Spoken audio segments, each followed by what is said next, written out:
So sorry for the inconvenience. There was a problem for sharing the PPTs and all. So what all things you need in a critical care unit to treat the patient? Can you write in the chat box? Anybody?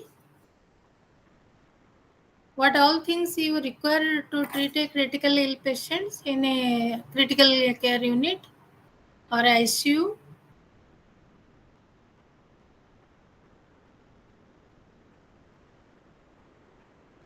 So where you do treat these critical care patients?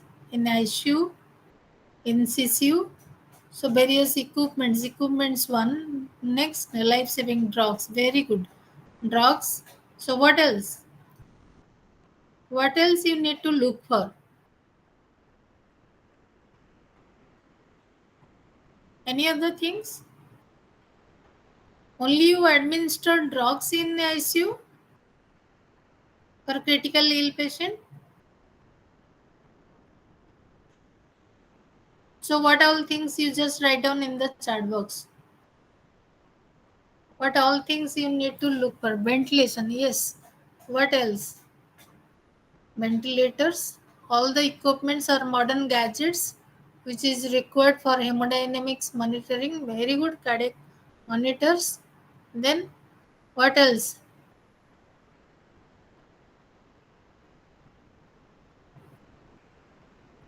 You are the skilled manpower. You are the nurse manager there, defibrillator. All these equipments. Besides that, what else?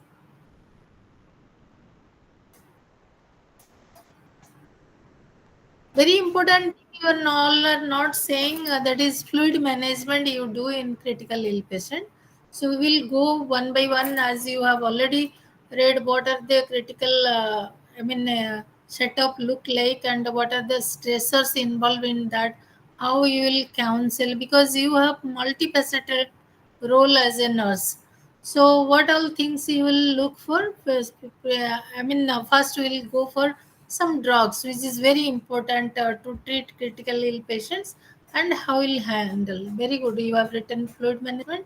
So, we'll go one by one. What all things you need to treat the critical ill patient? So, what are the drugs in ICU? I think we'll go to next slide.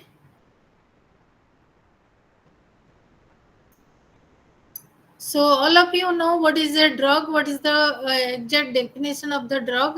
That is a chemical substances which use as for the treatment purpose and cure of the disease or prevention of the disease. We give chemical substances as vaccine or the diagnosis of the diseases. You use this chemical drugs, so that is called uh, drug. So drugs may be prescribed for a limited duration or on regular basis for chronic disorders. So these drugs which is used in ICU, that is very fast in action, and most of the ICU cases are life threatening. So we need drug to decrease the fatality of ill patients. So, more critical ill patients who are admitted in the intensive care unit or critical care unit, we need to improve their heart and lung function for better survival. Next. So, what are the classification of the drugs as we have given in ICU? Mostly, we use some drugs which is important for the cardiac vascular system, then for respiratory system, nervous system, urinary system, and GI system. And very important is all of you know while administering the drug, documentation is very important. So as you know the rules of administration, right drug, right dose, right route, right patient, everything, all for 10 rights you have to see. Documentation is one right, you have to follow that very strictly. Next. So, among the cardiovascular drugs, all of you know adrenaline, and it's a very important drug which is helpful to survive the patient or to reduce the fatality chances. And to when there will be severe low blood pressure, we used to give adrenaline to improve that condition or strengthen the heart. So all these are fight and flight. Drugs. So what are the indication and contraindication? I think there is a list of drugs what you will use in the intensive care unit and the critical care unit for all critically ill patient. I'll give you a PPT on that, especially on that drug. I'll share in the group. But the important drugs I'll discuss here. So, what are the indication? As you know, it's a chemical that narrows the blood vessel and opens the airways in the lungs, and these effects can reverse severe low blood pressure. So, in that case, we will advise adrenaline since it is a alpha adrenergic effects and increase coronary and cerebral perfusion pressure by vasoconstriction. So and also this is a beta adrenergic can increase the myocardial contractility also. So contraindication in case of heart disease with high blood pressure, we don't give adrenaline. So wherein there is here rhythm disorder, then coronary disease, I mean the where is blockage and thyroid disorder. Next, epinephrine. That side effect is that adrenaline side effect. First, pounding or uneven heartbeats will be there. Sweating, nausea, vomiting, pale skin, dizziness, weakness, and tremors, headaches, feeling nervous or anxious. All these are the side effect. So, the regarding related to dose and route administration, 1 milligram per ml injection will be given for 3 to 5 minutes. Next. So next is the vasopressor, that is dobutamine and levobrine, that is given. That is norepinephrine. That is vasoconstrictor similar to adrenaline used to treat life-threatening low blood pressure in case of hypertension. So dose in acute hypertension initial 0.05 to 0.01 microgram per kg per minute. It will be given with IV infusion and titrated to effect. Maximum 1 to 2 microgram per kg per minute will be given. So dobutamine, that is sympathomimetic with beta 1 increased myocardial contractility drug. So that and stroke volume, it will increase the stroke volume and cardiac output also. So used in the treatment of cardiogenic shock and severe heart failure. And 3 dopamine also given. What is sympathomimetic?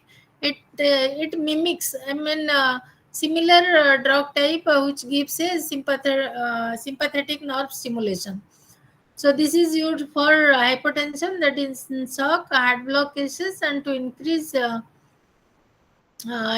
rate when atropine has not been effective. So the dose is 1 to 20 microgram per kg per minute will be given. So 250 ml in distilled water can be administered maximum. Next.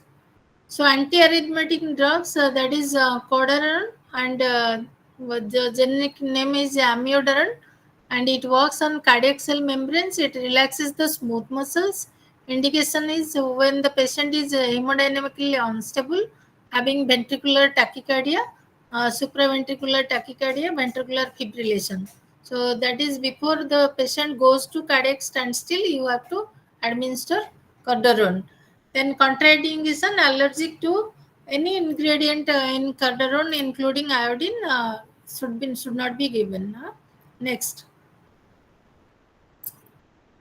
Then the side effect can be CNS, CVS, I mean systematic side effect they will be there. So in CNS effect will be headache, dizziness, involuntary movement, that is tremors, peripheral neuropathy will be there, ataxia, malaise, and in CVS, hypertension, bradycardia will be there, sinus arrest will be there, chronic heart failure will be there, and then SO node dysfunction, AV block will be there. Eye, in that the patient may complain of blurred vision, photophobia, dry eyes. Then there will be also endocrine disorder for chronic use, hypothyroidism. Then respiratory disorder, pulmonary fibrosis, toxicity, pulmonary inflammation may be there, ARDS. may be there. Then gastrointestinal, nausea, vomiting, diarrhea, abdominal pain, anorexia, hepatotoxicity, rash, sensitivity, blue-gray skin discoloration, alopecia, urticaria will be there. Then weakness, pain in extremities will be a complaint. Next. So these are anti-arrhythmic medication. There will be sodium channel blockade. This medication helps in prolong repolarization, certain repolarization.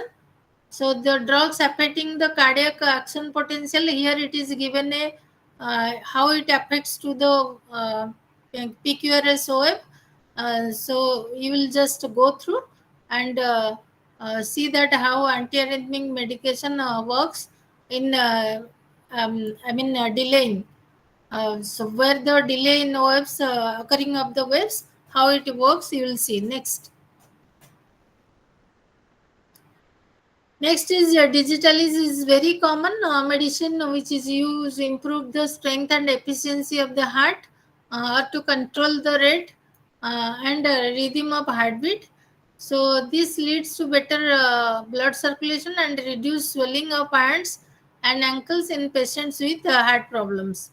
So digoxin, as you know, increase the contractility and slows the conduction velocity, and then uses in chronic heart failure, congestive heart failure with atrial fibrillation, then refractory heart failure. The toxicity will be there, will be hypokalemia, arrhythmias, heart block, then worse with hypokalemia and hypomagnesemia and hypocalcemia also. So other there will be no benefit to life expectancy, that requires a serial loading doses, and that will be given with IV lidocaine will be given, and Dizibind and Dizifab, all those can be prescribed. Next, atropine, uh, that can rapidly cross the blood-brain barrier. The doses and packing will be given intravenously or intramuscularly. That is given in a range of 0.01, 0.02 milligram per kg, up to the usual adult dose, that is 0.4 to 0.6 milligram. Clinical consideration will be the most efficacious anticholinergic drug. This is, and parasympathetic drug for treating bradyarrhythmias, patients with coronary artery diseases. Uh, Given that, then there will be, when there will be increased myocardial oxygen demand and decreased oxygen supply associated with tachycardia, that is caused by atropine. Then next is uh, provides an anti-lock effect. Atropine should be used cautiously in patients with narrow angle glaucoma. Next.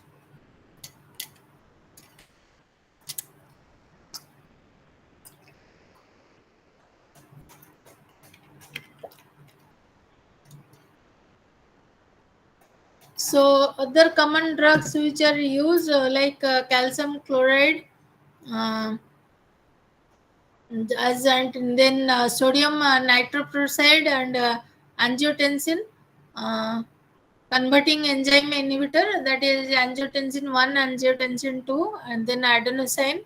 All these are drugs which I'll give you in a chart also, you'll refer that. Next. Related to respiratory drugs, there are bronchodilators. We use commonly for the critically ill patients. The drugs are like Atrovent, that is ipratropium inhalation. This is a derivation of Atrovent, but is quaternary amine, and therefore doses not cross the blood-brain barrier.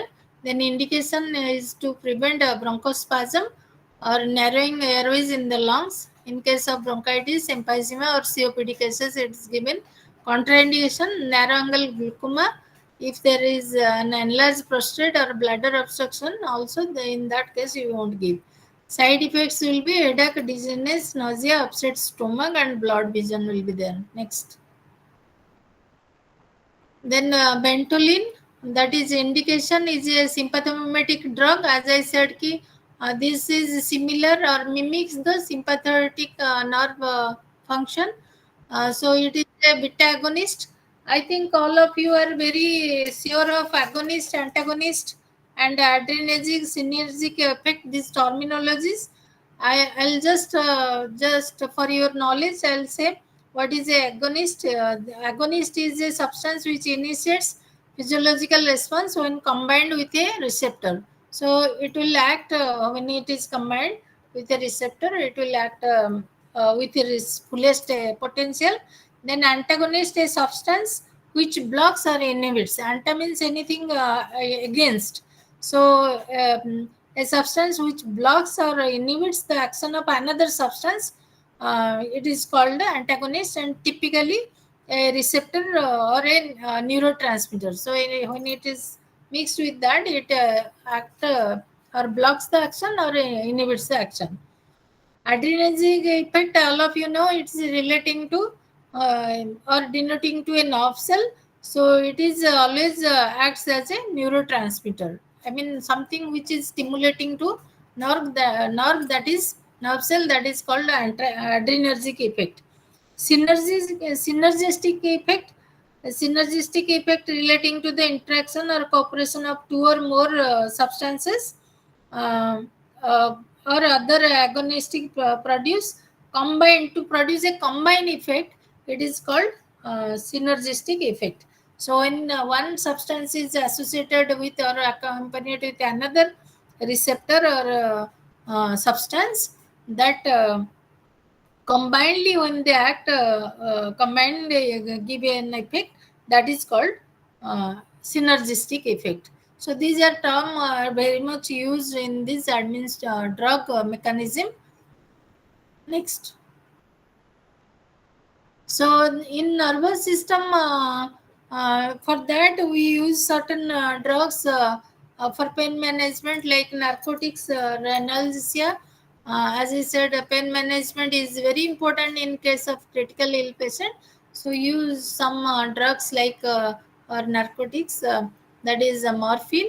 Morphine is used an opioid with intermediate onset and duration action.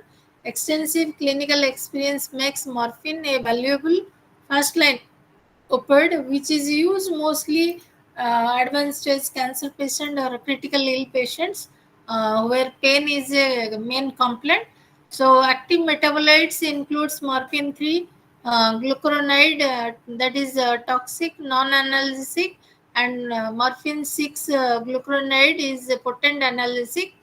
Then this is neuroaxially administered morphine has a duration of action that is 12 to 24 hours. So the equivalent, equianalgesic oral morphine dose is given 3 to 4 times the IV dose. Um, IV about versus oral, if it will be given 1:3 ratio. So to treat moderate to severe pain, when all other things fail, so you have to give morphine at last for the pain management. Then it works by uh, dulling the pain perception center in the brain. So this is the mechanism of action.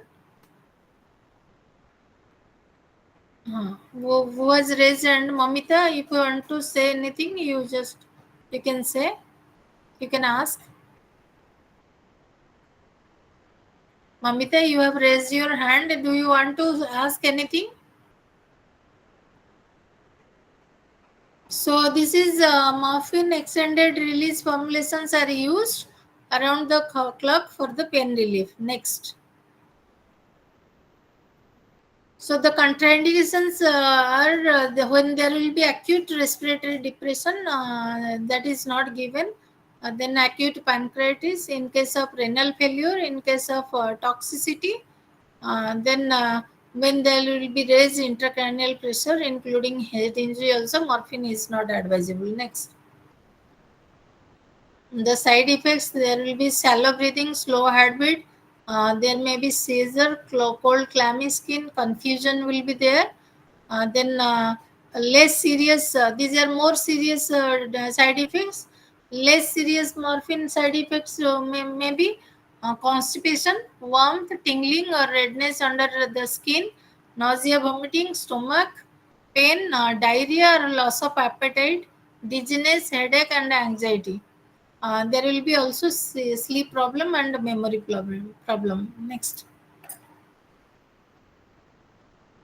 Then remifentanil, that is Altiva, that is a systematic agonist, approximately equipotent with fentanyl. It is rapidly metabolized by blood and tissue extracts. Then it has a constant context sensitive half-time. Then this is affect to the this organ function. This is given for organ function and duration. Infusion will be given. Then bolus dose administration carries the risk of acute bradycardia and hypotension and respiratory depression. Then meperidine, that is pethidine. Meperidine is a phenylpiperidine coupled with additional anti-muscarinic and serotonin reuptake inhibiting effects. Then meperidine may produce intense euphoria, but not always sedation or anxiolysis. That means the that subsides the anxiety. It also used as analgesic for analgesic effect. It is not superior to the morphine. Next. Then some of the sedatives which are used, that is midazolam, that is benzodiazepine. Benzodiazepine is a binding to the GABA receptor. And then midazolam is a water soluble drug that is converted to the lipid soluble drug when exposed to the blood circulation. The lipid soluble form of midazolam can readily cross the blood brain barrier and exert its pharmacologic effect. It works in the central nervous system to cause sedation, short-term memory loss, and to reduce anxiety. Then highly lipid soluble. This is this midazolam, and then it doesn't cause pain or on injection IV, but painful to IM route. So indication is given continuously to maintain sedation, then used for general anesthesia, and they are effective in preventing and controlling grand mal seizures. Contraindication is patient with a known hypertension sensitivity. That means those who are having sensitive to this midazolam, they should not be given. Then in case of narrow angle glaucoma also, this is not advisable. Next. Uh, the side effect is this decrease the arterial blood pressure, cardiac output, and peripheral vascular resistance slightly, and sometimes increase the heart rate. It depresses the ventilatory response to carbon dioxide. Then benzodiazepines reduce cerebral oxygen consumption, cerebral blood flow, etc., and intracranial pressure also. This is precautions should be given in case of CRF, CHF, and COPD and severe hypertension cases. Next. I think we have covered mostly the sedatives and the narcotics for the CNS system. What are the mostly drugs used for the potent critical ill patients? And the propofol is extremely lipid soluble drug that is used for it is also isotonic to plasma and a pH level 7.0 to 8.5. Anesthesia is induced within 20 to 40 minutes after IV administration. Then propofol has the property to cross the placenta. Indication for induction of general anesthesia. This propofol is given. Then sedation in ICU for patient on MV. Then sedation for diagnostic procedures. Then propofol reduces the duration of seizures also. Next. Next slide.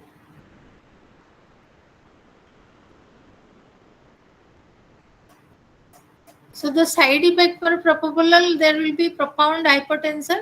The major side effects I can spell out, like there will be apnea, uh, then low incidence of post-operative nausea and vomiting, plasma concentration of cortisols are decreased, and then transient decrease in renal function, hepatic blood flow will be decreased.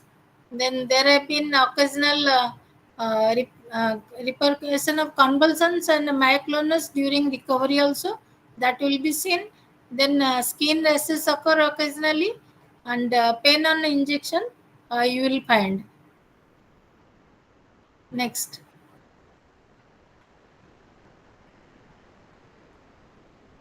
Next is dexmedetomidine, that is alpha 2 adrenergic agonist. As I said, adrenergic effect means it is something related to nerve cell, and it acts just like a neurotransmitter. So this is unique because arousal is maintained despite deep level of sedation. Patients can be aroused from sedation without discontinuing the drug or infusion, and the lower prevalence of delirium. Side effects may be hypotension and bradycardia. Next. So it also side effects like first generation. This blocks the dopamine receptors in the central nervous system. So this the mechanism of the drug blocking the dopamine receptors in the central nervous system.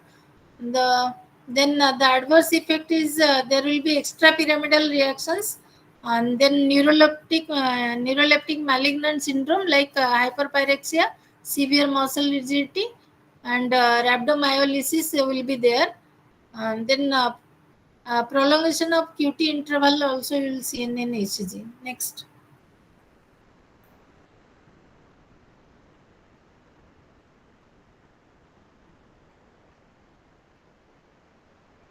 Then GI system drugs, there is omeprazole. That indication is when there will be decreased gastric juice used to treat symptoms like esophageal reflux disease.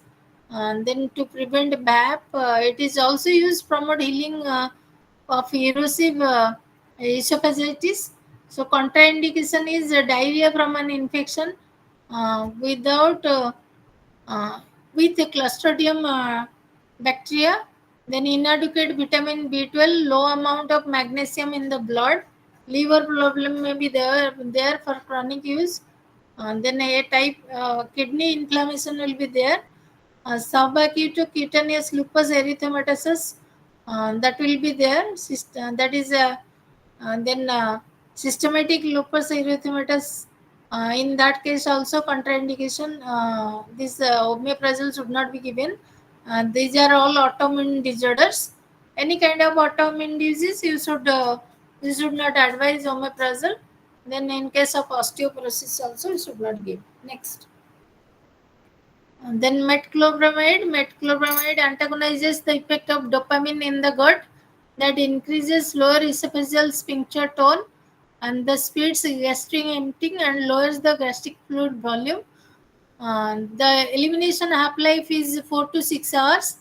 And then central adverse effect will be it will give sedation effect and extrapyramidal symptoms. This is a contraindicated in case of epilepsy. Nice. Over. Then Lasix is the medicine which is a loop diuretic. Loop diuretics make the kidneys eliminate larger amounts of electrolytes, especially sodium and potassium salts and water than normal.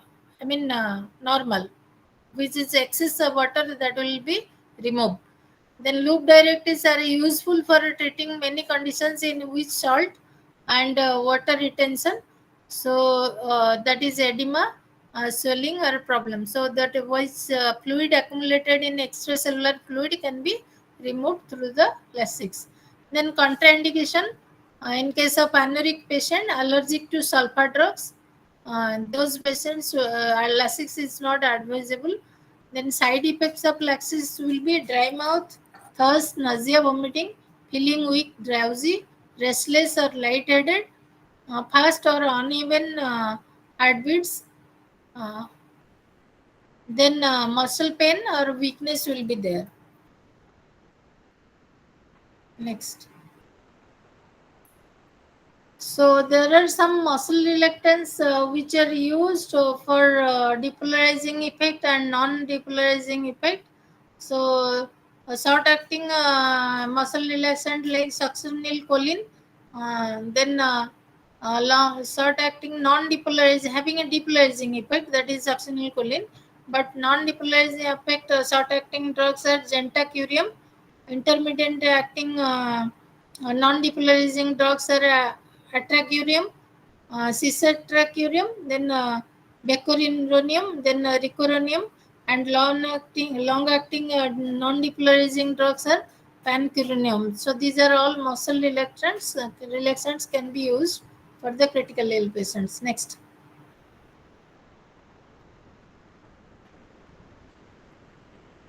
So regarding succinylcholine, indication is when there will be rapid endotracheal intubation is required. Electroconvulsive shock therapy in those cases is given.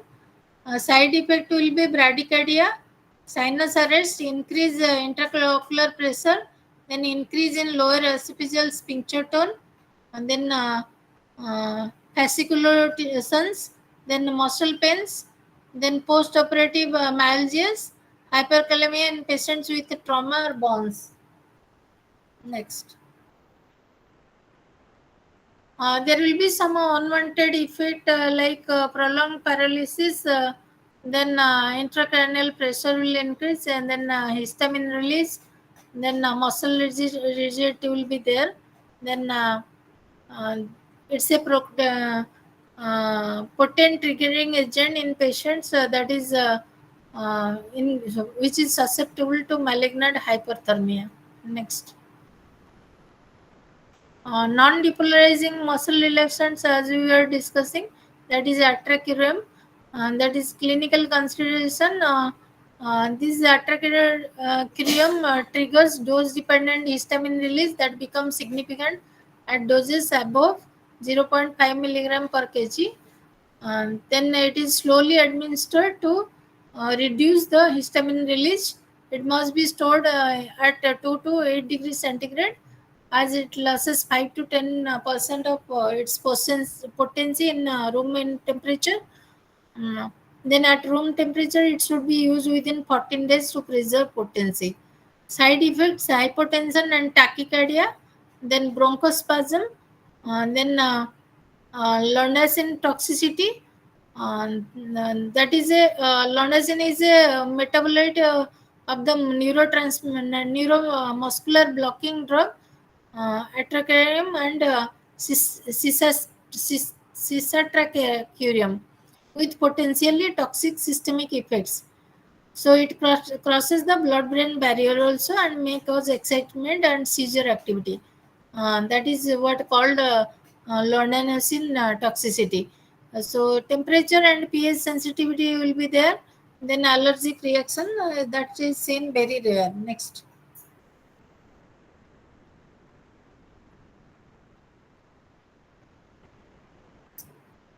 Next slide. Uh, Related to cisatracurium, that is Nimbex, the clinical concentration is it is a stereoisomer of atracurium that is 4 times more potent than atracurium. Then it should be stored under refrigerator within 2 to 8 degrees centigrade. This should be used within 21 days after removal from the refrigerator and exposure to room temperature. Then next is the dose dependent increase in plasma histamine level following administration. Okay, so these are all the drugs which are very important. You need to think of muscle relaxants. You need to think of sedatives. You need to think of narcotics which can be used, and you need to think of drugs which are potent to increase the respiratory function and the cardiovascular function, and depressing the CNS effect, as we know, the for pain management and all that we discussed. So these are broad category drugs you need to you need to use for the critical ill patient, and remain alert in the intensive care unit and critical care unit for using. And these are also high alert drugs, and the documentation of these drugs with all uh, hours, I mean 10 hours, following all 10 hours you have to give. Next, so we'll discuss about the fluid and electrolyte imbalance. That is a very, a locked act. You need to be, you need to have the vigilant watch on this, because the patient who is critically ill cannot know whether the patient had the fluid deficit, because many times patient may be in the debilitating condition, either uh, unconscious, or even the conscious, having some delirium, all that. So patient may not tell whether the patient had the fluid volume deficit or fluid volume overload. So how will manage that? We'll be discussing. This is very important part in the critical care unit. You need to look for. Next. As you know, our body consists of two types of fluid, that is intracellular and extracellular. These fluids help to maintain our body's hemostasis, that is the fluid environment. So electrolytes are minerals in our body that have an electric charge. They are in our blood, urine, and body fluids. Levels of electrolytes in our body can become too low or too high in certain conditions, and that can happen when the amount of water in our body changes, causing either dehydration or overhydration. So when there will be overhydration, the electrolyte concentration will be very low, and when there will be dehydration, that means that there will be loss of fluid, then the electrolyte concentration will be very high. That requires, uh, there is loss of fluid, means there will be low electrolyte concentration, so you have to administer electrolyte immediately. So these are the terms which are used for fluid electrolyte balance. One is, we'll just go through all those terminologies. Homeostatic, the ability of an organism to maintain the internal equilibrium. As we learned, the extracellular and intracellular fluids, in their normal way, they maintain the balance. They maintain the environment, and that is called hemostasis. So hydrostatic pressure, that is, it is the pressure exerted by a fluid at rest due to gravity, and that's intravascular to interstitial space. Interstitial space is that space in between the cells.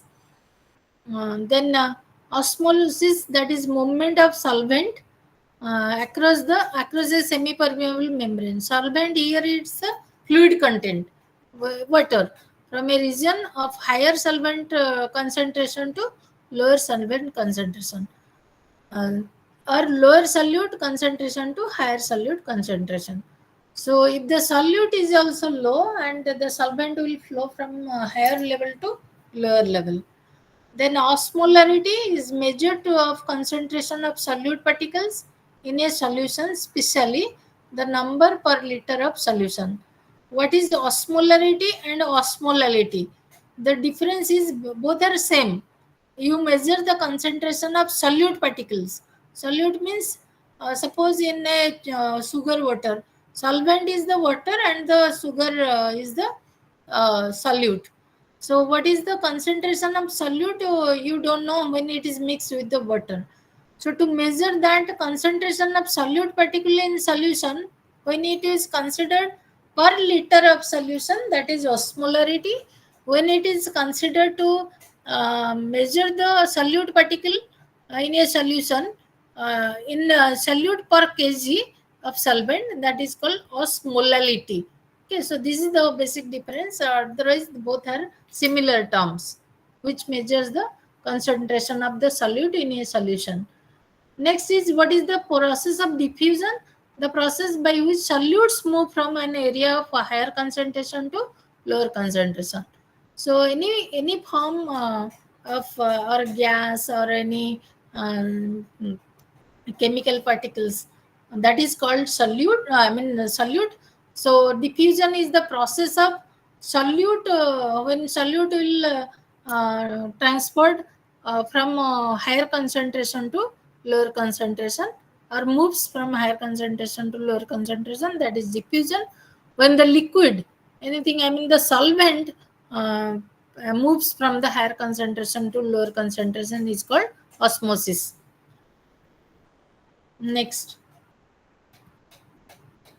Next is a hypotonic solution. Hypotonic solution, when a solution with an osmolality, that is with fewer dissolved particles lower than that of the serum. So the solute concentration is low than the serum, that is hypotonic.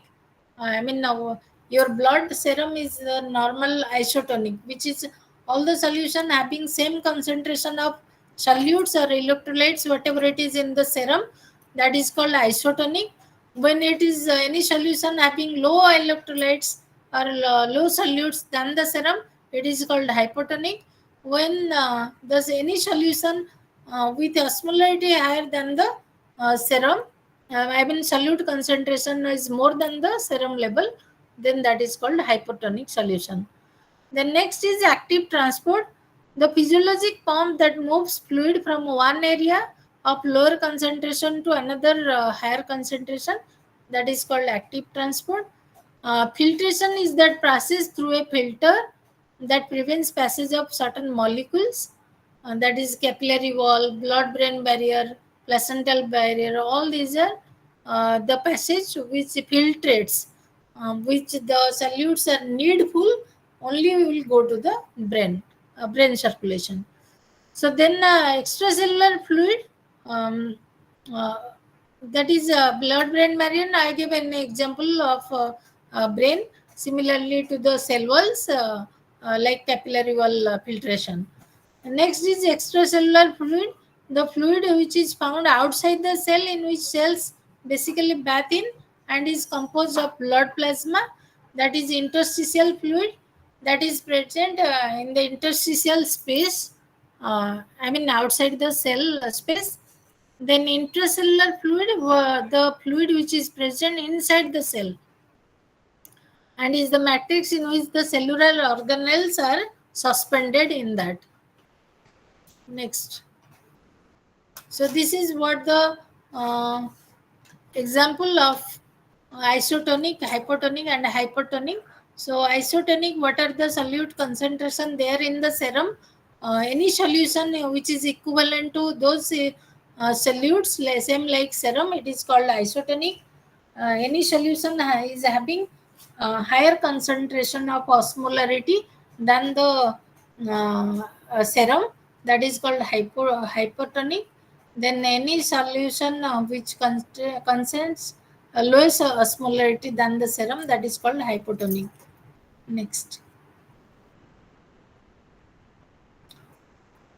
So, as you know, fluid, every part of your body needs water to function when you are healthy, and your body is able to balance the amount of water that enters to the leave the body. So, water is the major body component, that you know, all of you, 60% of body weight, that counts water. Then two-thirds of the water is within the cells, that is intracellular. Then one-third of the body water is the outside the cell, that is extracellular. The extracellular fluid compartment is further divided into intravascular and interstitial. One is intravascular, that is called plasma, and interstitial, between the space, the fluid which is present. Then transcellular, within the body cavity, what is present, that is called transcellular. Then uh, the types of fluid imbalances which you see, that is five major types. One is extracellular fluid volume deficit, intracellular fluid volume deficit, extracellular fluid volume excess, intracellular fluid volume excess. then extracellular fluid volume SIP. Next. So, what are the causes for extracellular fluid volume deficit or hypovolemia? Go to the previous slide. Can anybody write in the chat box what are the conditions where you will get extra cellular fluid volume deficit?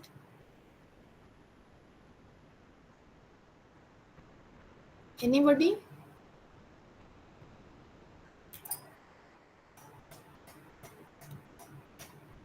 Can you write in the chat box what are the conditions where you will get extracellular fluid volume deficit? When in which condition there will be fluid volume deficit? Write in the chat box.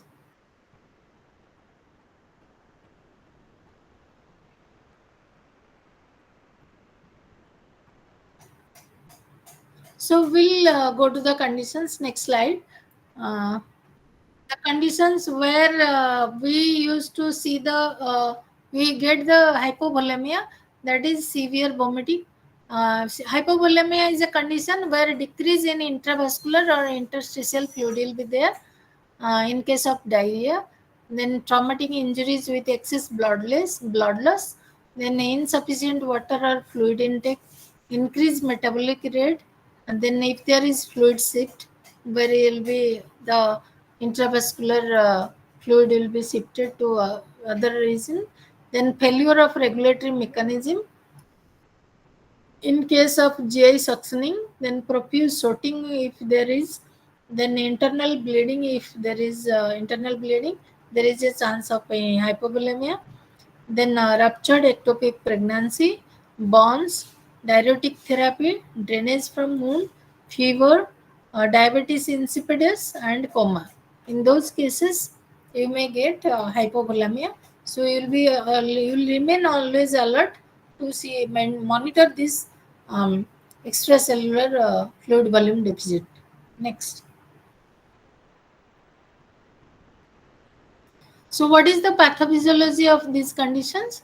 So, when there will be decreased circulating volume and a subsequent reduction in the amount of blood reaching the tissues of the body, in order that leads to the what is the properly perform the function of the cells for transportation of oxygen, all that will hamper.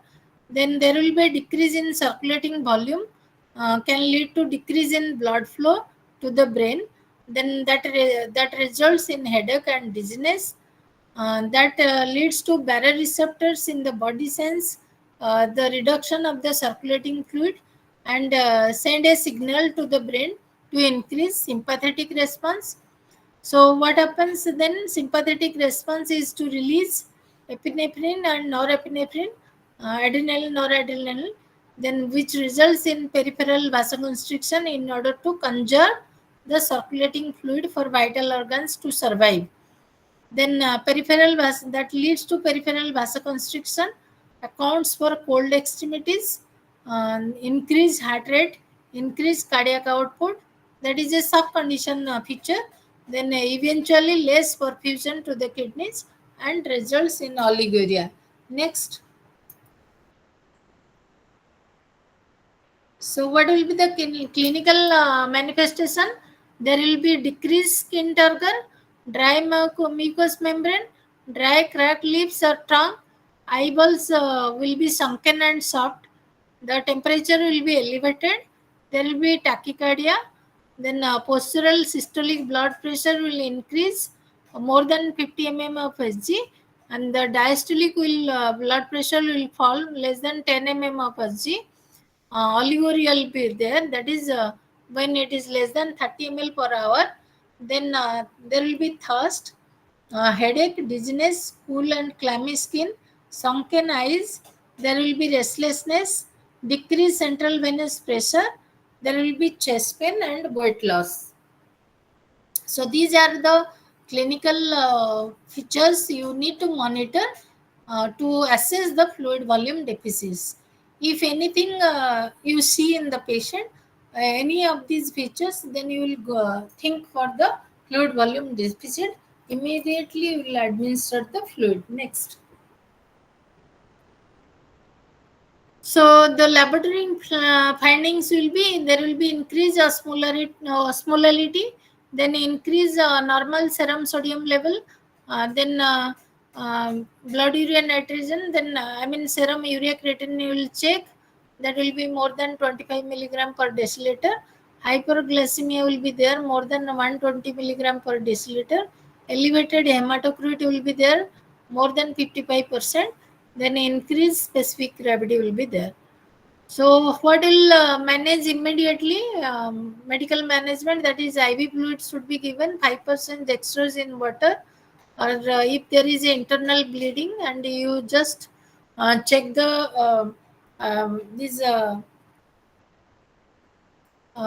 test you will go for immediately, and you saw that this there is some kind of sucking, I mean bleeding, internal bleeding is there, so you will go for immediate blood replacement.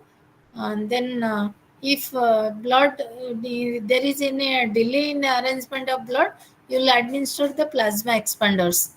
Then if blood losses are less than 1 liter, sodium and RL solution may be used to restore fluid volume. Then what are the dietary management will be there?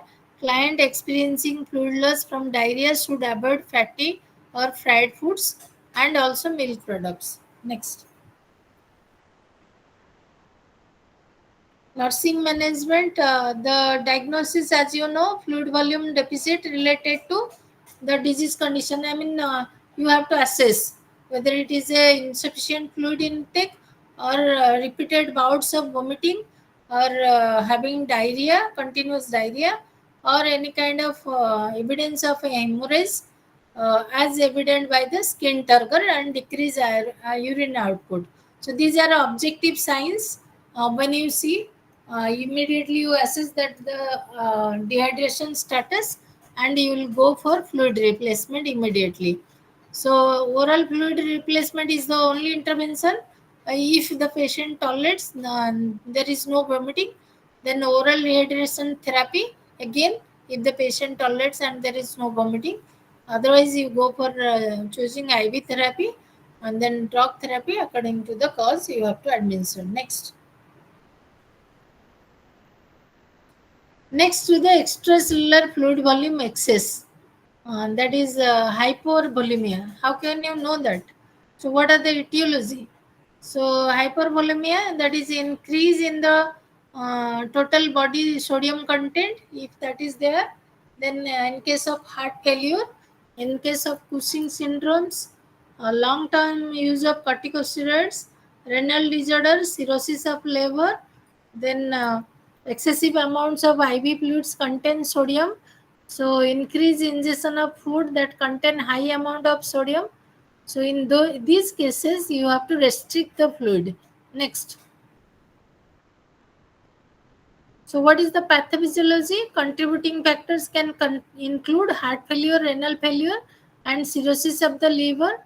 That leads to another contributing factor is consumption of excessive amount of tabular sodium salt, then excessive administration of sodium containing fluids in a patient with impaired regulatory mechanism, then diminished function of the homeostatic mechanism responsible for regulating fluid balance, then that leads to sodium retention and buildup of too much fluid in the intravascular space, which results fluid volume excess or hypervolemia or overhydration. Next. So, what will be the clinical manifestation? Cyanosis, crackle lungs, then neck vein engorgement in semi-Fowler's position, head vein engorgement, elevated blood pressure, weight gain, and then change in level of consciousness, edema, then tachycardia, there will be dyspnea, increased central venous pressure, increased urine output, there will be pulmonary edema and headache. Next. So what the laboratory findings will be, serum osmolality less than 275 milliosmol per kg. This is osmolality, as I said. When you assess the concentration of solute, I mean, when you measure the concentration of solute as in milliosmol per kg, that is osmolality. Then serum sodium less than 135 milliequivalent per liter, decrease hematocrit value will be there. Then specific gravity below 1.010.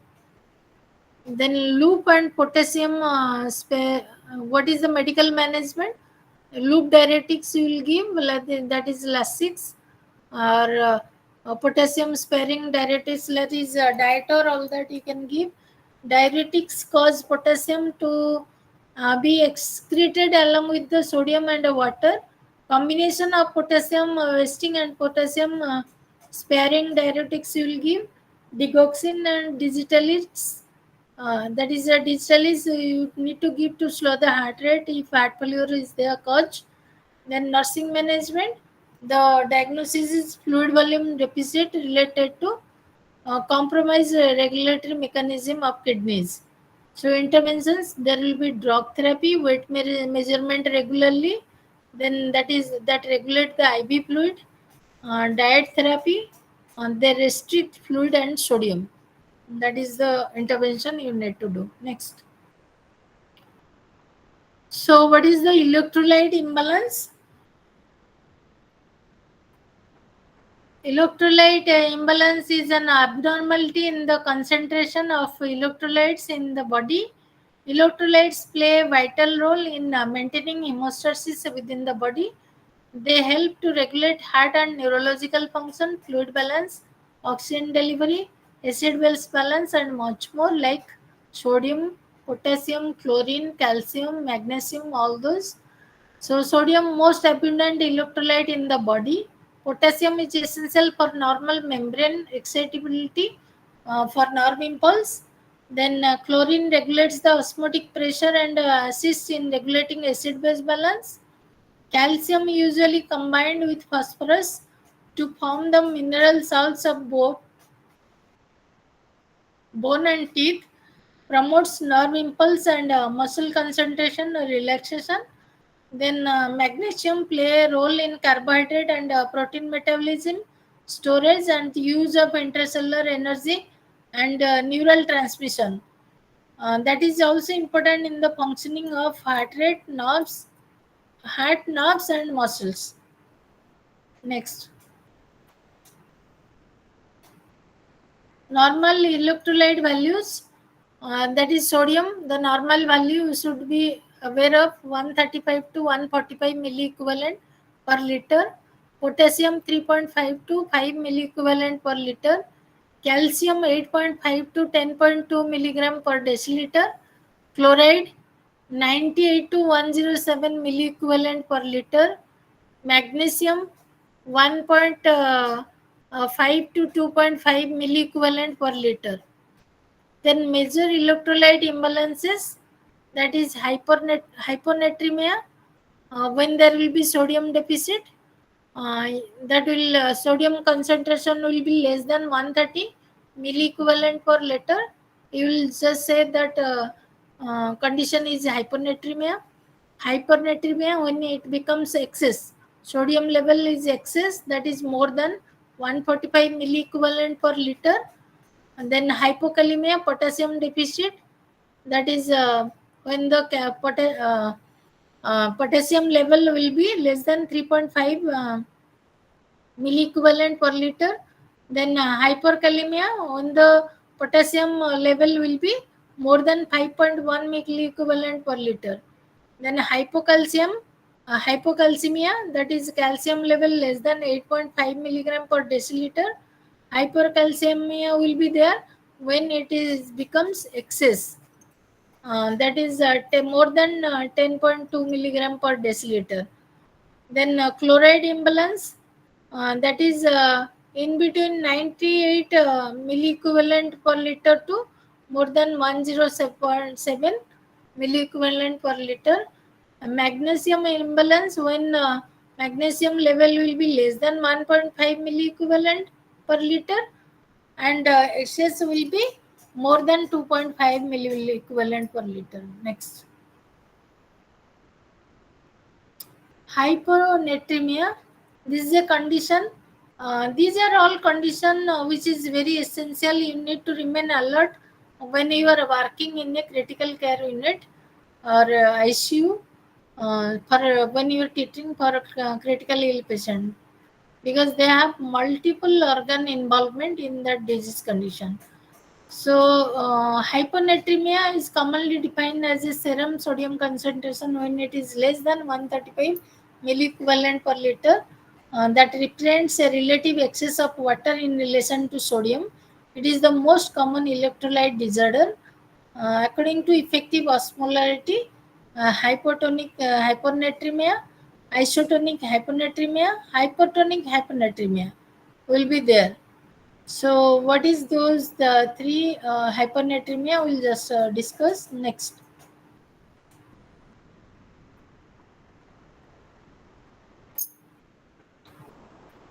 The etiology is kidney is inability to access kidney's inability to excrete sufficient diluted urine. Then, if there is increased urine excretion due to diuresis, if there will be the use of diuretics, then excessive perspiration followed by increased water intake, vomiting, diarrhea, hyperglycemia. Then, in case of congestive heart failure, liver cirrhosis, then SIADH, in that case, born hypothyroidism, hemorrhage. In those cases, you will find this hyponatremia condition. Next, these can be the contributory causative factor.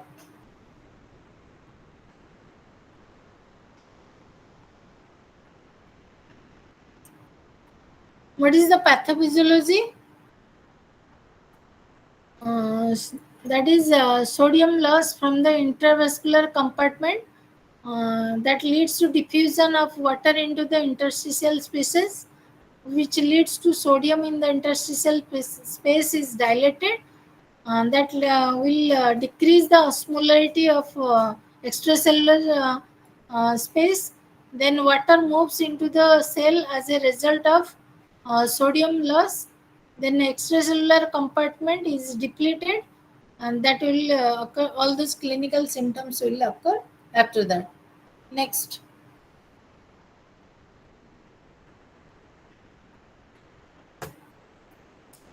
Then clinical manifestation, there will be nausea, vomiting, diarrhea, bowel sounds, there will be abdominal cramps, then tachycardia will be there, orthostatic hypotension will be there, weak pulse, changes in rate of respiration will be there, headache, lethargy, confusion, all these can occur.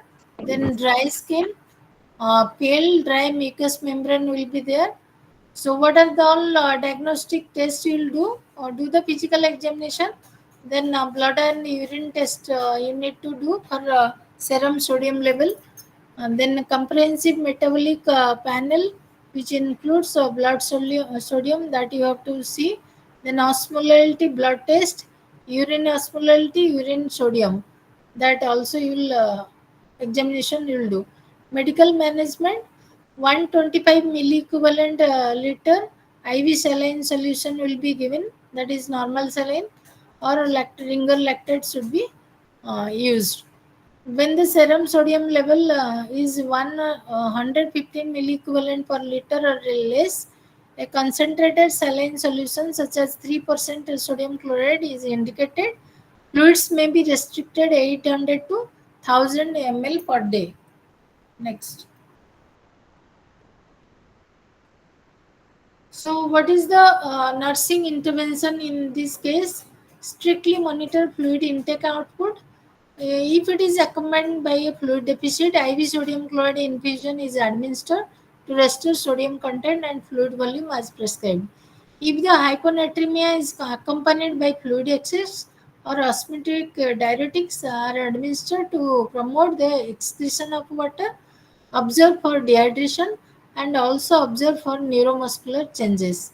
Instructs the patient to increase oral sodium intake and inform the patient about the food to include in the diet. If the patient is taking lithium, monitor the lithium level because hyponatremia can cause diminished lithium excretion resulting in toxicity. Next.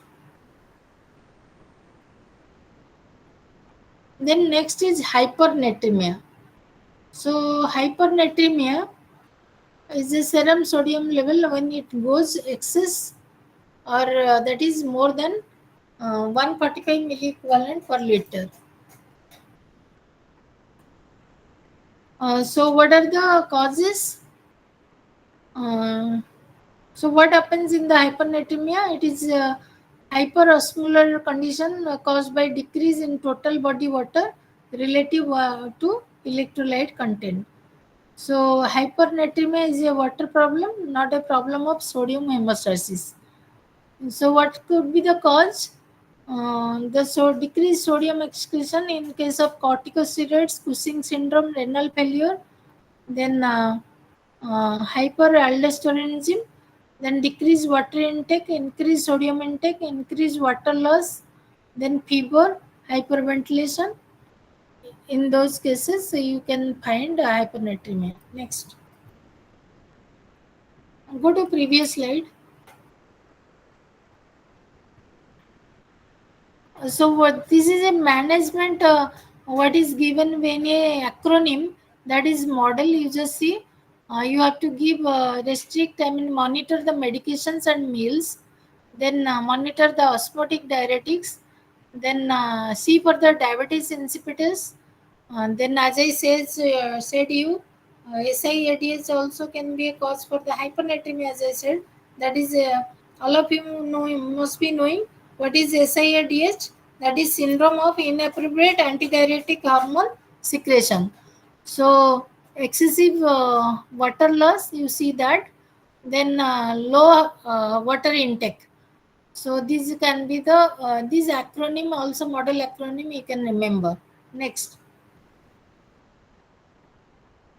So what will be the pathophysiology? Increased sodium concentration in extracellular fluid leads to osmolarity raises. Then water levels, water leaves the cells by osmosis and enters to the extracellular compartment. So what happens? There will be dilution of fluid in the extracellular fluid, and it shows the clinical symptoms. Suppression of aldosterone leads to sodium is excreted in the urine secretion. Next. Clinical features, there will be lethargy, irritability, confusion in case of hypernatremia, then altered cerebral function, seizures, spontaneous muscle twitches, absent deep tendon reflex, increased thirst, decreased urine output, dry skin, edema, etc. will be the clinical features. Laboratory findings only will go for the serum sodium testing. That is when you will see it is more than 145 milliequivalent per liter, you will start the intervention. Next. So what are the management, medical management you will do? Hypoosmolar electrolyte solution, that is 0.2% or 0.45% sodium chloride or 5% dextrose will be administered. Hyponatremia caused by sodium excess can be treated with 5% dextrose and diuretics like furosemide. And then clients with renal disease may need to have their sodium intake restricted up to 5000 to 2000 milligram per day. Sorry, 500 to 2000 milligram per day. So what will be the nursing intervention? Assess the signs symptoms, then prepare to administer IV infusion if prescribed. If the cause is inadequate renal excretion of sodium, administer diuretics that promote sodium loss as prescribed. Advise the patient to restrict sodium intake as prescribed. Here I will just ask one question to you. How will do the drop factor management as the doctors they give the, I mean they prescribe 5 pint, you will go to the uh, throughout, or 5 pint or 3 pint, that will be continued in 24 hours. So I will calculate the drop factor. I think all of you know. If somebody knows, write the formula in the chat box. So taking at least 5 pint or 3 pint, any one, you can take and write the formula.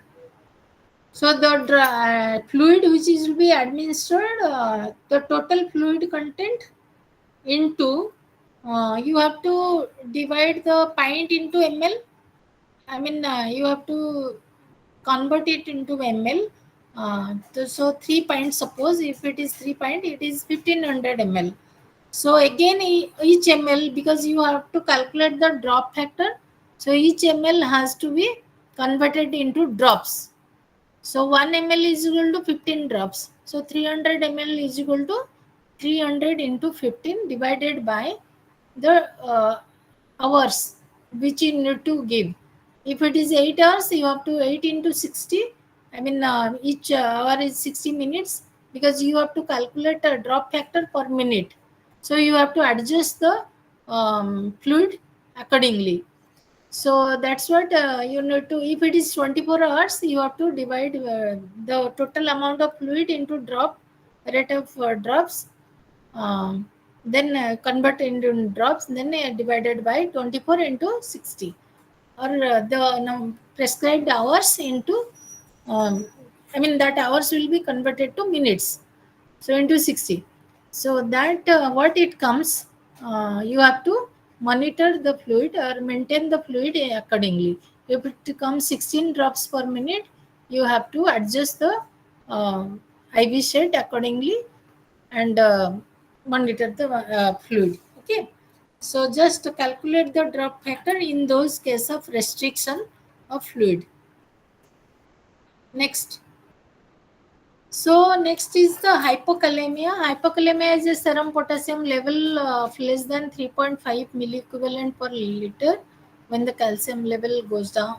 Potassium level goes down. Then the etiology of hypokalemia, that is diarrhea, vomiting, nasogastric suctioning. Then in case of severe malnutrition, starvation, potassium-free diet, if you are taking potassium wasting diuretics, in case of patient is taking amiloride, spironolactone, and trimethoprim, then diabetes mellitus, then in case of hyperaldosteronism, chronic kidney disease, water intoxication, prolonged nasogastric suction, insulin administration. Yes, yes. Who is written that? That's true. So all of you see the chat box. Total fluid volume into drop factor. I mean total drops, that will be converted into that. Then total volume into drops divided by total hour in minutes. Yes, that is the formula. So when there is a restriction, you have to be careful and calculate these drops, and see that it should not go excess per minute for overload of fluid, etc. So, in case of chronic kidney disease, there will be hypokalemia. In case of water intoxication and prolonged nasogastric suction, insulin administration, Cushing syndrome, wound drainage, and then in case of alkalosis, also hypokalemia will be there. Next. So coming to the pathophysiology, there will be low extracellular potassium level, increase in resting membrane potential, that will lead to, then that will lead to the cell becomes less excitable, and aldosterone will be secreted. Then sodium is retained in the body through resorption by the kidney tubules. Potassium is excreted, and that leads to use of certain diuretics such as thiazides and furosemide and corticosteroids, that will lead to increase urine output and loss of potassium in urine. Okay, so this is the pathophysiology. So knowing the pathophysiology and seeing the clinical manifestation, you will go for taking proper intervention. So what is the clinical pictures you will see? There will be, when there will be potassium deficit, there will be alkalosis, then shallow respiration will be there, patient will be irritable, confusion, drowsiness will be there, weakness will be there, fatigue, then arrhythmias you will see. I mean, in ECG you will find tachycardia, irregular rhythm, and all, or bradycardia will be there. Lethargy, thready pulse will be there. Then decrease intestinal motility, nausea, vomiting, alleged you'll find. Next. Laboratory findings like serum potassium when it is goes down, that is less than 3.5 milliequivalent per liter. Serum magnesium will be there. And then ECG features you will see the tachycardia, all that. Then aldosterone level also you will measure. So medical management, you'll do oral potassium replacement therapy, and administration of potassium by IV push may result in cardiac arrest. So you be careful and give always oral fluid, I mean oral potassium replacement. So potassium can be given in doses of 10 to 20 milliequivalent per hour, diluted in IV fluid if the client is on cardiac monitor. So in that case, you have to give in dilute form. Then dietary management, high diet of potassium food. The common foods which contains potassium like cabbage, carrot, cucumber, and mushrooms, spinach, and tomato, and fruits like banana, guava, and orange. All these are rich content of all these fruits and vegetables are having rich content of potassium. Next. Even snake wood also is a high rich. Snake wood is also rich in potassium content. Nurse intervention. So, what is the nursing intervention you will do? Monitor the sign symptoms and place the patient on a cardiac monitor. Monitor electrolyte values. Administer potassium supplements orally or IV as prescribed by the doctor. Oral potassium supplements should not be given on an empty stomach, and advised to take juice or another liquid due to its unpleasant taste. So when the potassium is added to an IV solution, rotate and mix the solution to ensure that the potassium is distributed evenly. I mean, high concentration of potassium should not be given. The maximum recommended infusion rate is 5 to 10 milliequivalent per hour, and never to exceed 20 milliequivalent per hour. Within that limit, you have to give the dose. If the patient is in diuretics, ensure that they are taking diuretics which are potassium sparing. Instruct the patient regarding the food that are rich in potassium. Next. Coming to the hyperkalemia, this is an elevated potassium level over 5 milliequivalent per liter.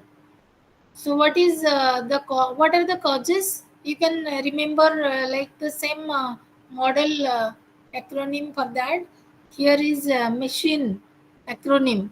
So machine, again, it is due to medications, that is if patient is taking ACE inhibitors and NSAIDs, then if there is acidosis, metabolic or respiratory acidosis, then C stands for cellular destruction. In case of burn, some of you had written in the chat box, burns, or in case of traumatic injury, that can occur, hyperkalemia. Then in case of H stands for hypoaldosteronism or hemolysis. Then I stands for intake of excessive potassium, that is from food or salt. Then N stands for nephrons in case of renal failure. Then E stands for excretion. When the excretion is impaired, there will be accumulation of potassium. So that is or increase potassium level. So this is what a machine acronym you need to remember for hyperkalemia. Next, as etiological factors. Next. So what are the clinical manifestations? One is muscle twitches. There will be cramps, and then paresthesia.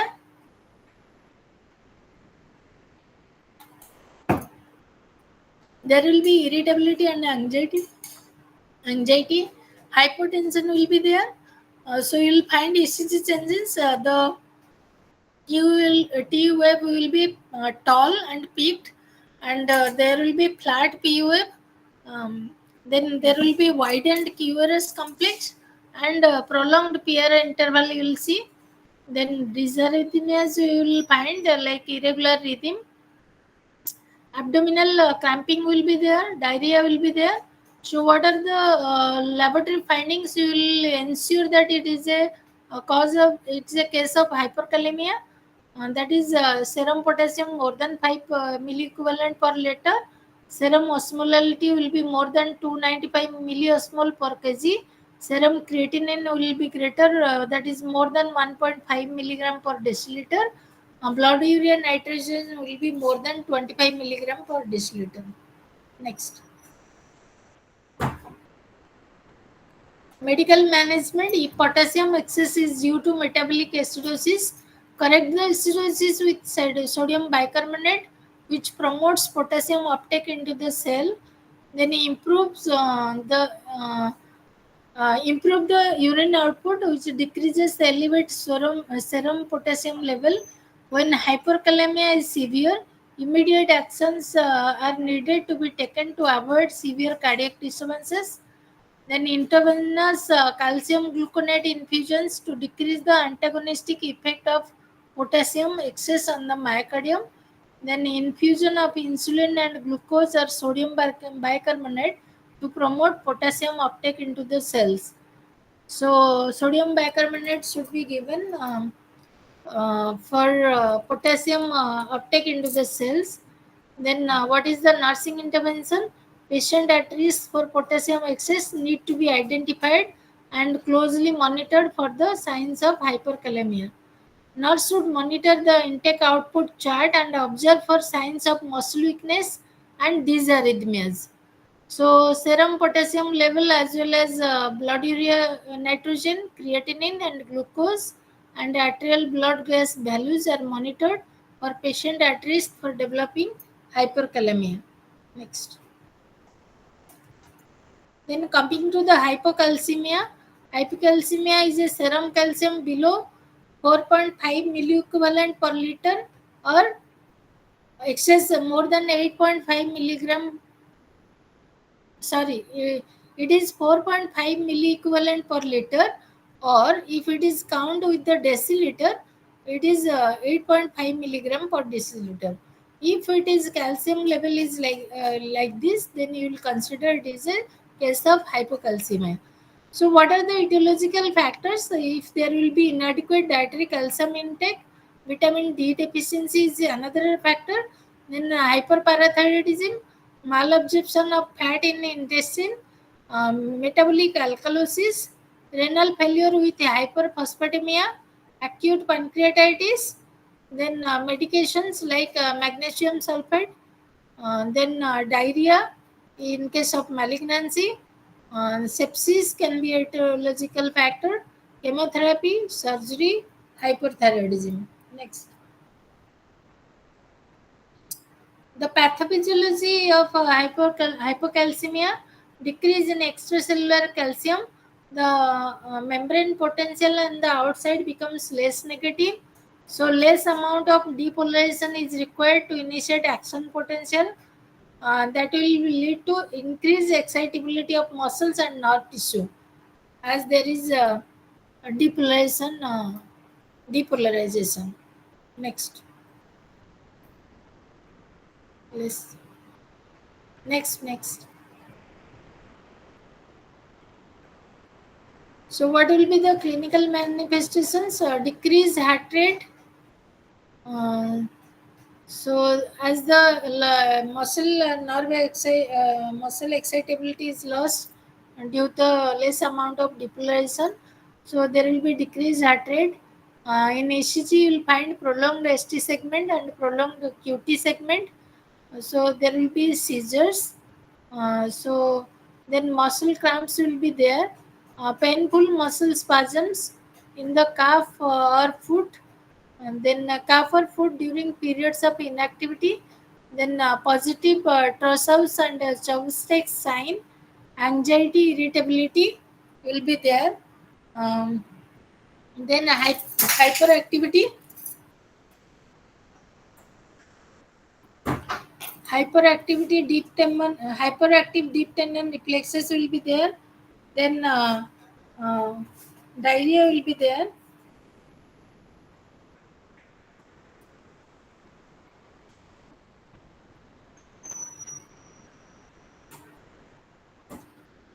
The laboratory findings you will get.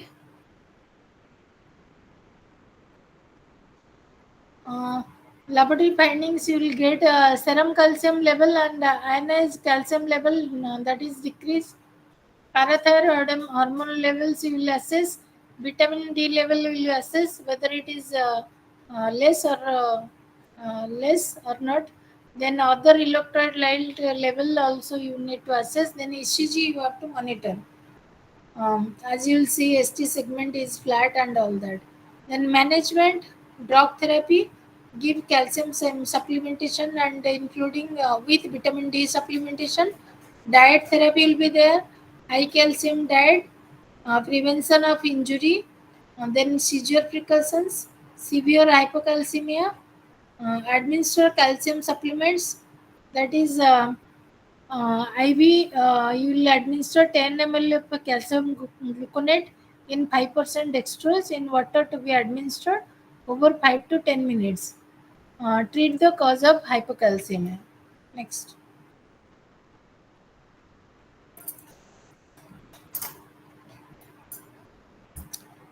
And then next is hypercalcemia. Hypercalcemia is serum calcium level over 5.5 milliequivalent per liter, or if it is 11 milligram per liter. Then causes hyperparathyroidism, uh, 11 milligram per deciliter. That is not liter, wrongly written. I think it is spelling mistake. I mean typical error. So causes is hyperparathyroidism, adrenal gland failure, hyperthyroidism, renal failure, hypervitaminosis, that is vitamin D excess. In case of cancerous tumors like lung and breast cancer, uh, as I said, in hypocalcemia, you saw in Trossow's syndrome means Trossow's condition is can be a cause. As I said, with Trossow's syndrome also seen in malignance associated thrombophlebitis. Similarly, hypercalcemia will also occur in certain uh, cancers like lung cancer, breast cancer, and then calcium excess in diet, then being a bedbound for a long period time, if a patient is bedridden, then certain medications like if patient is taking continuous thiazide diuretics, there will be hypercalcemia. Next. Clinical features, gastrointestinal features like there will be anorexia, vomiting, constipation, decreased peristalsis, and then there will be some neuromuscular features. Mild to moderate hypocalcemia can cause weakness, fatigue, depression, difficult to concentrate, severe hypercalcemia state confusion, and coma also. Then there will be extreme lethargy. Patient may experience dysarrhythmias, heart block will be there. Then electrocardiographic changes, you'll see as I said, certain ST segment will be there. Then lengthened QT interval will be there. Polyuria, kidney stones, renal failure are the clinical features you will find.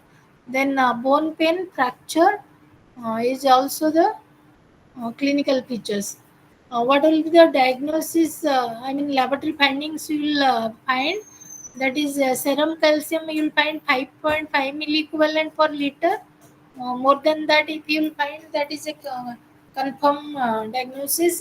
Patient is having hypercalcemia or If it is 11.5 milligram per deciliter, more than that if you find, it is a case of hypercalcemia. Then if you arterial blood gas is there, pH less than 7.45, and bicarbonate is 20 more than 26 milliequivalent per liter, then also you will suspect. Next. So, what will be the medical management? Intravenous normal saline can be given rapidly with furosemide, then calcitonin to be given. Corticosteroid drugs will be given if the cause is excessive use of calcium or vitamin D supplements or calcium containing antacids. These agents should be either avoided or stopped immediately or reduced in doses. As monitoring the condition, and then etidronate disodium will be given. Then nursing management, increasing patient mobility and encouraging fluids will be there. Encourage the patient to drink 2.8 liter to 3.8 liter of fluid daily. Then adequate fiber in diet is encouraged, and safety precautions are implemented by as seen in the clinical features. Next. Then coming to the hypophosphatemia. Hypophosphatemia is an electrolyte disturbance in which there is an abnormally low level of phosphate in the blood. Hypophosphatemia defined as mild, that is 2 to 2.5 milligram per deciliter. It's called moderate when it is potassium level is 1 to 2 milligram per deciliter, and severe when it is less than 1 milligram per deciliter. So, what are the etiology and risk factors? Loss of or long-term lack of intake, increase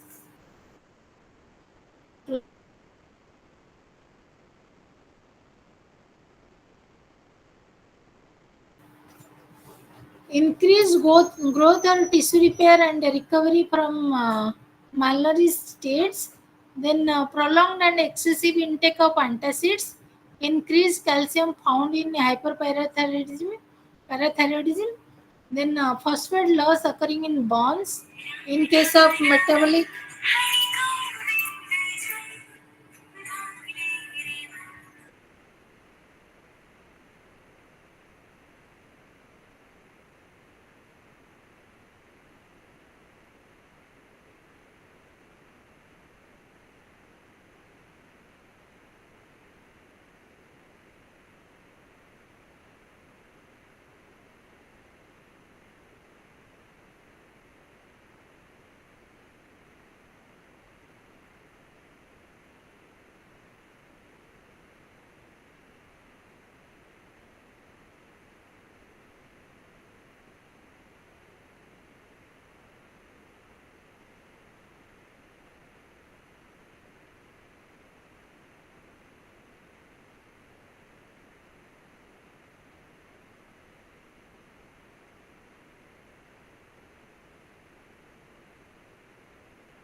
So, prolonged and excessive intake of antacids, then increased calcium found in hyperparathyroidism, then there will be phosphate loss occurring in case of bonds and metabolic alkalosis. In case of malignancy, then intercellular fluid shift, if it is there also, it leads to hypophosphatemia. Next. So the clinical manifestations like decreased cardiac and respiratory functions will be there, muscle weakness will be there, brittle bones, bone pain. Very patient will be very prone to fracture, confusion, and vulnerability is raised. Then confusion and seizure will be there. Diminished peripheral pulses will be there. Shallow respiration, irritability, then white cell dysfunction. And then laboratory findings will reveal serum phosphate level decrease. X-ray must show the skeletal changes of rickets if there will be chronic one. Next. So management is treat the underlying cause, as I said, malignancy and other factors, metabolic alkalosis, all that we can correct. So oral replacement with vitamin D, IV phosphorus can be given. Then serum phosphorus levels should be closely monitored. Diet therapy, like food in oral phosphate, food high in oral phosphate should be given. And then nursing intervention you will do, monitor the signs and symptoms, administer oral phosphorus and vitamin D supplements as prescribed. Then IV administered phosphorus when serum phosphorus level falls below 1 milligram per deciliter. Monitor for signs of hypophosphatemia while giving IV phosphorus, and assess the renal function before administering phosphorus. Instructs the patient to increase the phosphorus containing foods in diet. Next,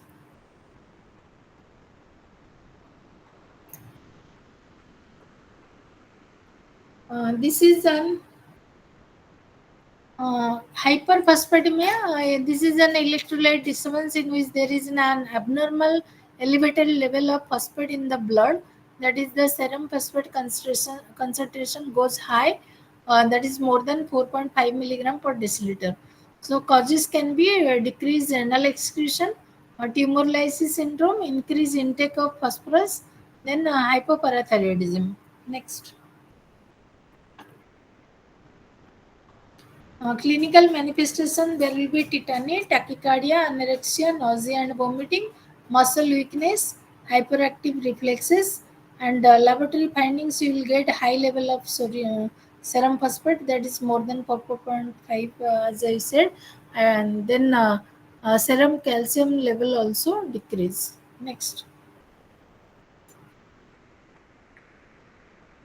management, administration of vitamin D such as calcitorol, calcitriol, which is available in both oral, that is rocatrolol, and parenteral, that is Calagex, and paracalcitol forms can be given. Calcium binding antacids will be given. Administration of amofazole with meals, then restriction of dietary phosphate, forced diuresis with loop diuretics, the volume replacement with saline.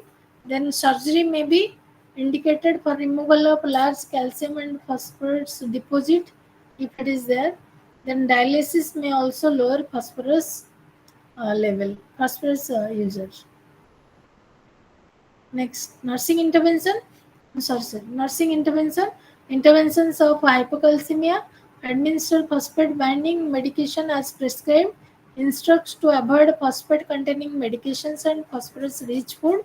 Instructs to avoid, instruct in medication administration, phosphate binding medications should be taken with meals or immediately after meals. So the phosphate binding medication will remove the excess phosphate or excrete the excess phosphate.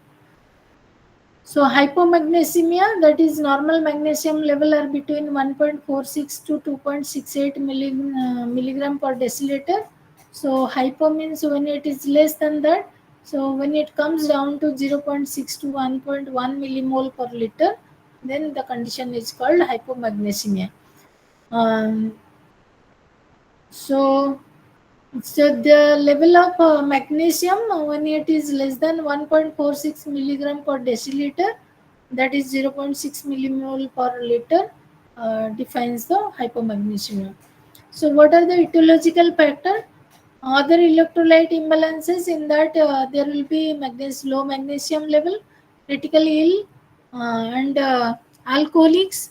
Then in case of malnutrition, malabsorption syndrome, then hyperglycemia case, then IB, those who are total parenteral fluid, I mean in that case, those who are dependent on that, TNP therapy, magnesium replacement is there. Then acute renal failure, in that case, then phosphorus in the intestine, then medications, certain medications also can cause, and in case of estrogen therapy. Next.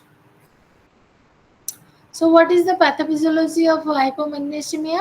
Low serum magnesemia level leads to increased acetylcholine release that will lead to increased neuromuscular irritability, which increase the sensitivity to acetylcholine at the myoneural junction, which diminishes the threshold of excitation for the motor nerve, and enhancement of myofibril concentration will be there.